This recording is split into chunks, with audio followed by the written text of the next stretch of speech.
This week on Cruisin'. The temptation is always there, but at my age, you try to use a little restraint. I hear you talking. Best to keep it under control. Well, Vince, what do you think? I love Chevys. Yes, you do. There's something you have to do before riding in this car. Yeah, and then I hose them off and they get in the car. To each their own. And there's a special treat this week. We have a guy that build monster trucks and crazy robots. Ready for this week's episode? Sometimes you have to, yeah. Yeah, sometimes you just do. Cruisin' starts right now.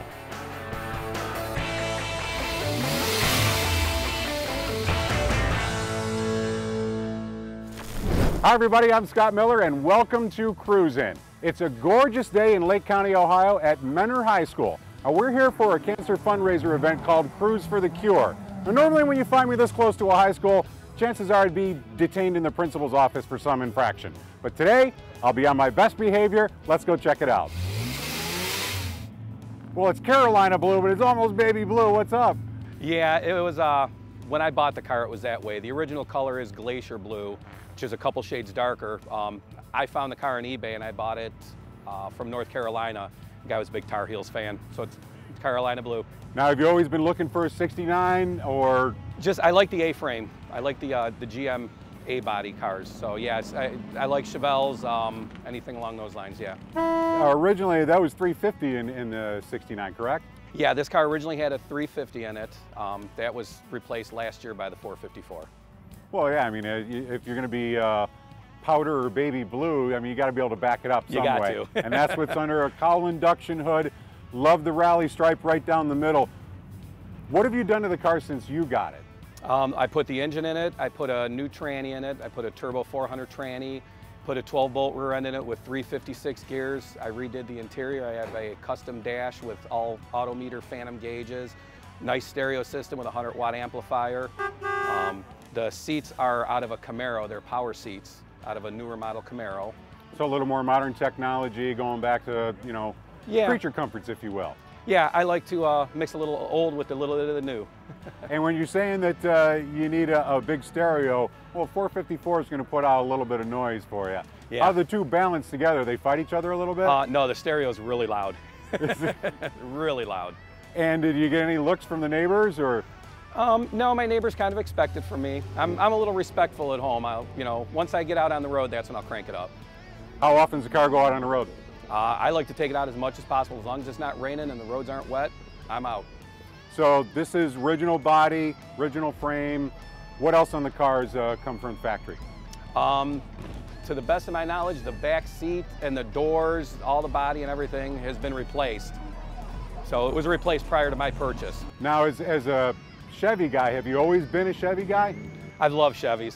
I had a Camaro when I was growing up, then ended up having a family and kids, and they took priority over the car. Had to get rid of the car. Now all the kids are all grown and gone, and it's time to have a car again. This combination, is it going to stay this way? Or is there anything else in the back of your mind you feel like you might want to add on? There's something I got in the works right now. Anything you can tell us about? Yeah, I'm putting dual quads on it. Dual quads, it's going to even up the sound of the car, kind of tune it up a little bit, and after that, it's just hit the road and go. Yep. Yeah, I've got everything. I'm just waiting for the carbs to be rebuilt, and as soon as they're rebuilt, I'm putting the dual quads on it. Appreciate your time, Vince. Thanks for being on the show. Thank you. Ron, normally on Cruisin', we see a Fairlane roll in. We figure we need 3 or 4 or 5 more cameras because that is a long, sleek convertible. It sure is. What year is it? 1957. 57 Fairlane convertible. How'd you come about the car? Well, the car was, I purchased from a friend of mine who purchased it from the original owner, actually, in 2004 out of California, Capistrano, California. The man who was the original owner was a friend of his. He sold the car, or rather he died in '04, and the son traded it in for a Toyota. And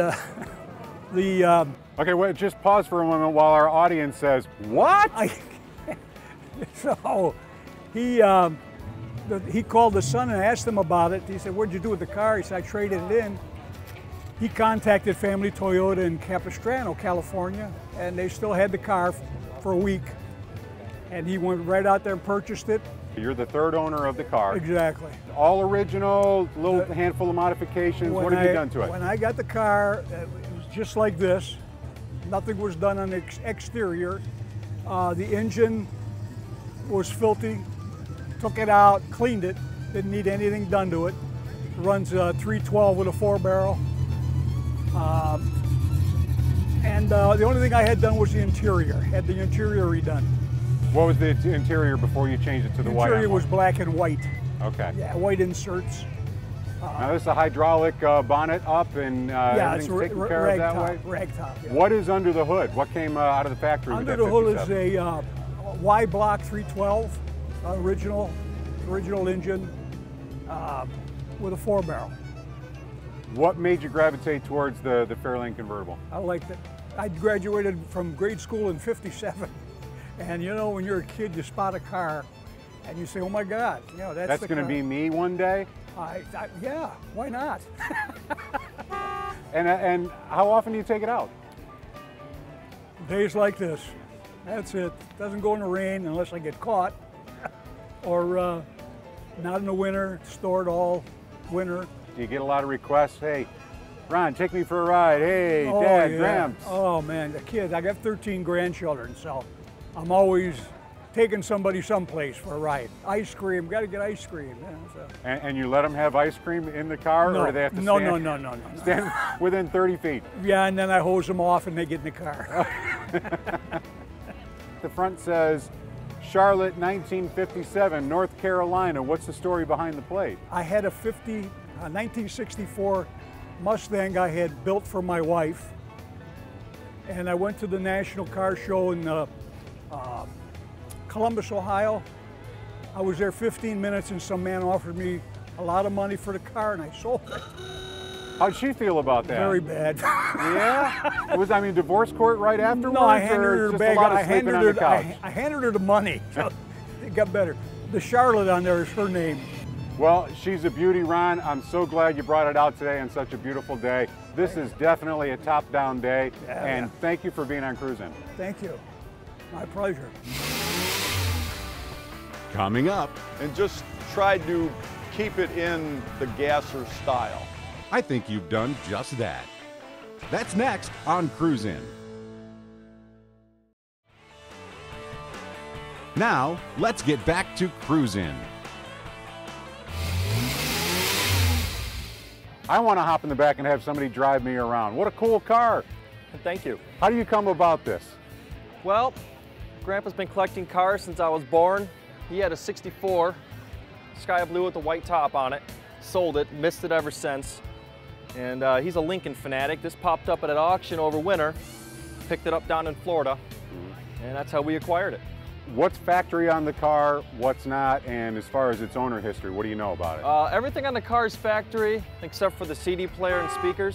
Okay. Other than that, everything on it's plain Jane factory. And according to the VIN, that's factory black as well? Yes. Has it been repainted? Yes, it has. When you say, all right, I'm a Lincoln guy, 64 Continental, suicide doors, that's the one thing that attracts everybody to the car. Is that what kind of put it over the top for you and Gramps? Oh yes, yes. I just love the old Lincolns, especially the mid-60s and 50s. They're about 2 miles long, and suicide doors is just something you don't see too common on cars.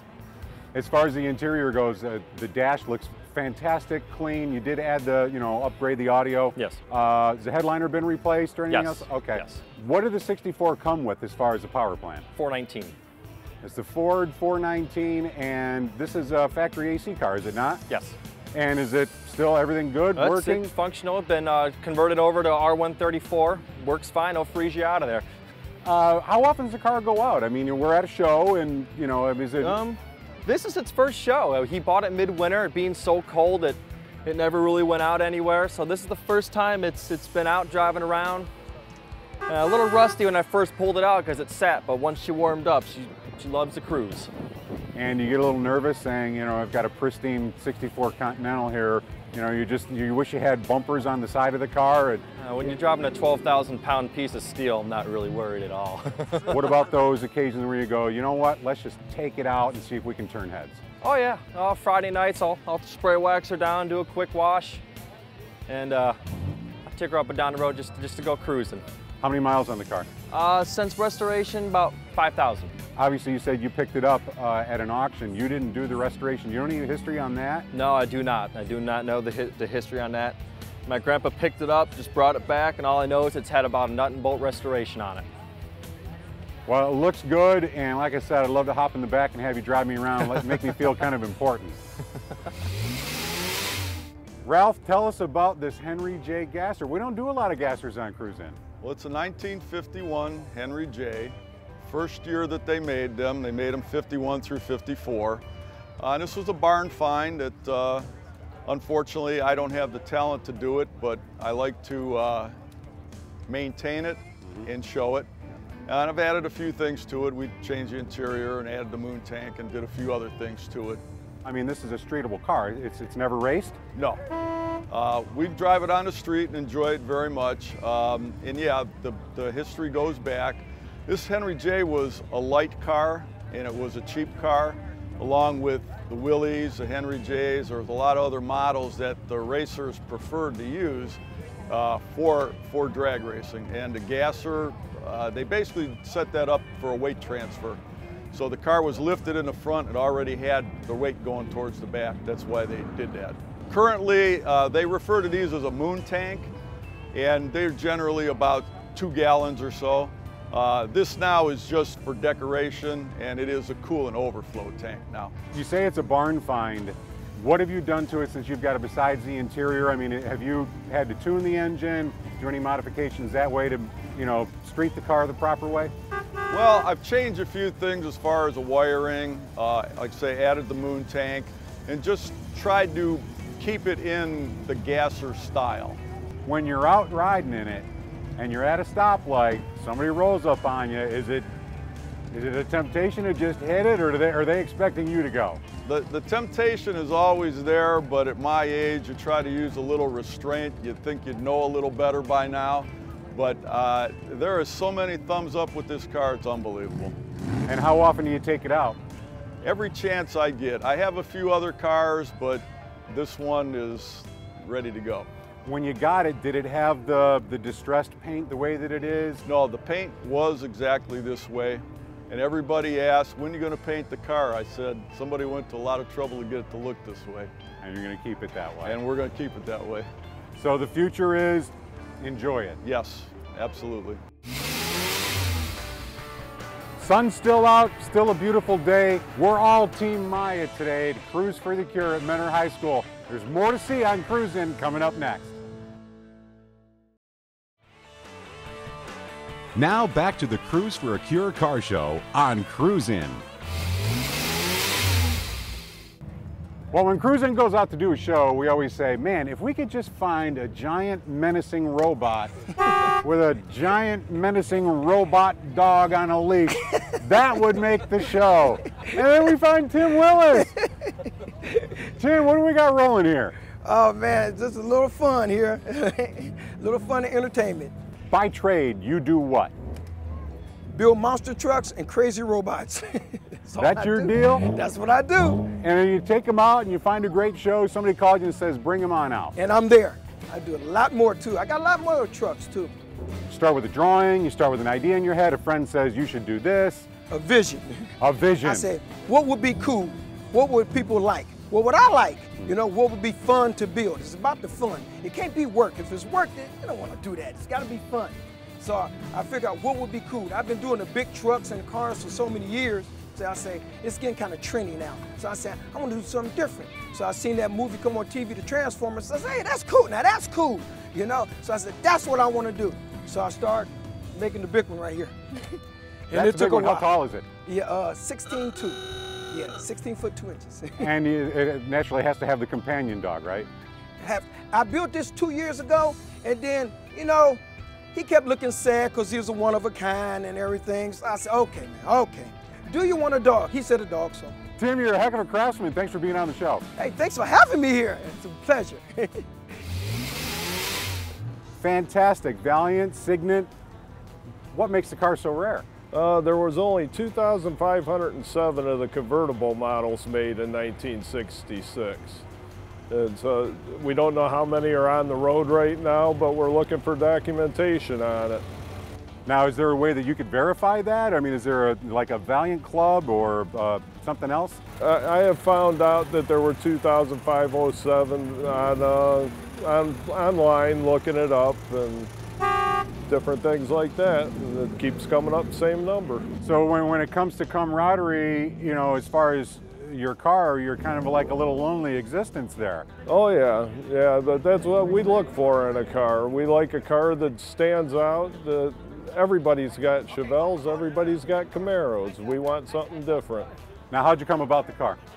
Well, that's an interesting story in itself. We were looking for another car, and we ended up, I had heard from a friend of mine that there was a Valiant for sale, and he's told me what was in it and stuff, and his brother knew the gentleman, and we found out that it was right here in Madison, and I never got pictures of the car. And so we ended up going to Canfield, and bam, it was the first car we walked up on. What did you look for as far as, I mean, are you trying to verify, you know, numbers matching, original engine, I mean, or is it just the car itself? No, just the car itself. We were looking for Mopar, and we wanted a hot rod, and this one's got a 318 Magnum in it with a medium cam, and it just fit us perfectly. And you've had it for how long now? 2 years. 2 years in June it'll be. As far as the interior goes, always been black, or? Yeah, the interior's always been black. Car's just the way it came, and haven't had to do nothing to it really. A couple little minor things that you have to do with all classics and continue to do with all classics.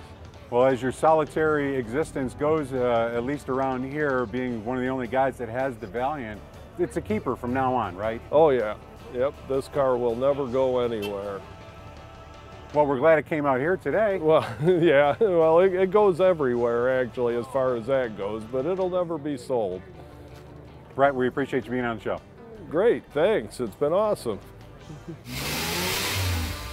Next up, The interior out of in this car is from a Chrysler Cordova. Chrysler and Ford, an unlikely match. That's next on Cruisin'. Welcome back to Cruisin'. That's a street rod. Back in the day, if you were going street rod, it's not a bad way to go. What made you pick the car? Well, a friend of mine bought this car in pieces in a basket in the early 90s, and he put it together and he finished about 70% of it.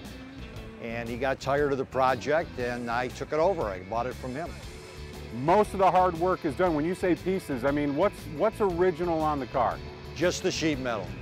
Sheet metal and the glass, that's about it. Interior-wise, I mean, you can't replicate that, so where'd you lean towards? Well, the Club Coupe has a small back seat. They also had a business coupe that didn't have a back seat. So this has a small back seat in it.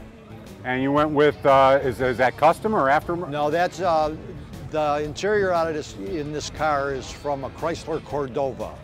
The combination of the red wheels with the hubs and the white walls, it's a really cool look. Thank you. Is that your doing?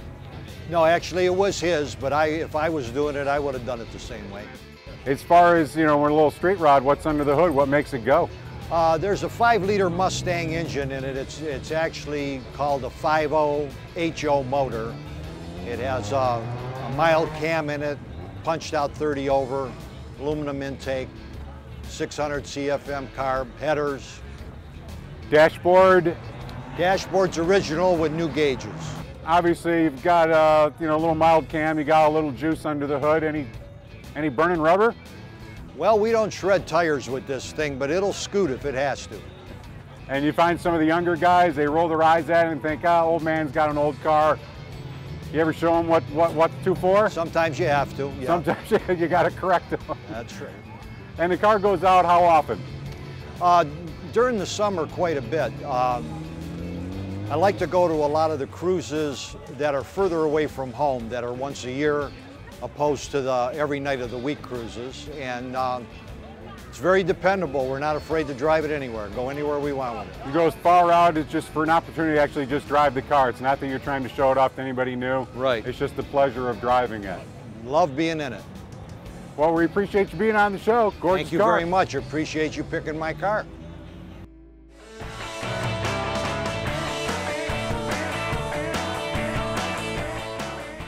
Just a little reminder, you can follow Cruise In on Facebook and Twitter, and just to prove the power of the social media, got reached out to by Mike Gaskins here. Mike's the event coordinator for Cruise for a Cure, where we've spent a wonderful time on a gorgeous day at Mentor High School in Lake County, Ohio. Mike, are you pleased with the turnout? I'm very pleased with the turnout. We've more than doubled what we had from last year's event, so I'm very pleased.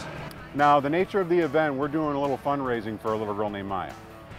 We originally were doing the show. We're going to donate the proceeds to the American Cancer Society, and then we decided to split some of the proceeds with her fund to help her family with the extensive costs of her surgery and all the stuff that she's got to go through. Now, if anybody would like to help out, where would they go?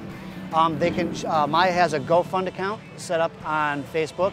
They can go through it through there. We also have a link on our websites through the Facebook on the Cruise for a Cure show page. Okay, so you can go to Facebook, Cruise for a Cure show page. Next year, what do you expect? Hopefully we can double it again next year. I estimate we had probably close to 500 cars show up today, which is real good. Hopefully next year we can, improve upon that and, keep getting people to come up and donate some money for a really good cause. Well, I want to thank you for having us out here. We certainly had a wonderful time, and recognizing the turnout, had a great show for Cruise In. So, yeah. Mike, appreciate it. Thank you very much. Thank you guys for coming. We appreciate it. We'll see you next time on Cruise In.